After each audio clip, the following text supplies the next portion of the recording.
Makerere lecturers in the School of Agriculture and Environmental Sciences are calling upon Parliament to pass the National Biotechnology and Biosafety Policy 2008 to legalize the use of genetically modified organisms to enhance food production.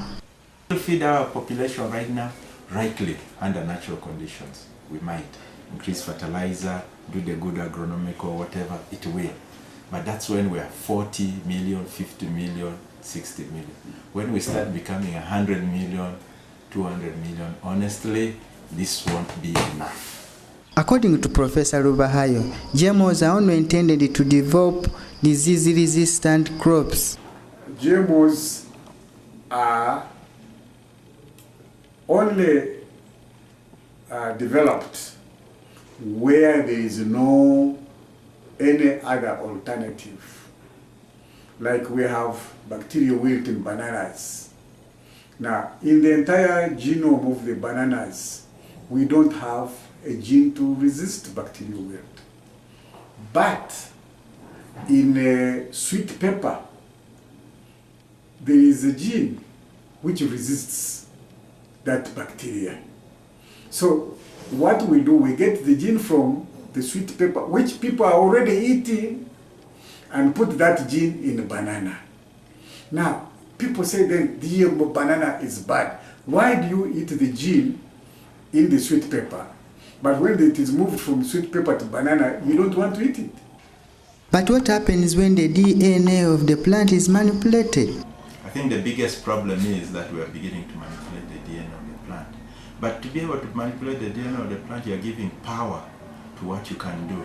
Productivity of a plant can increase immensely because we can change DNA and put new ones there to address serious problems.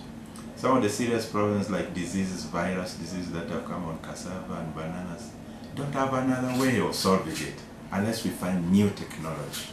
So, but this technology has problems too. You know, it's not like it doesn't have. So we'll have to start developing it the way other sciences have ever developed. Okay? Not fear these technologies, but harness them in such a way that we minimize its problematic places. It's going to be there. Some of them are going to be scientific. You know, there will be issues that affect human health. The potential is there. Has it been demonstrated? We are yet to gather it. Professor Rubahayo says GMOs do not cause cancer as claimed by people who are against the use of it in Uganda, saying cancer was in Uganda long before GMOs came into existence. Before GMOs were developed, there was no cancer.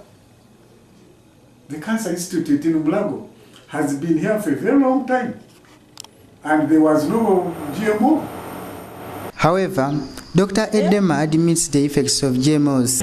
There will be super weeds, you know, because of trying to put some of the traits that we've developed in, that should be in a plant to make it resistant to herbicide escaping to the wild life, antibiotic resistance, issues to do with the trade, you know, is it going to not affect the kind of trade we have to with Europe?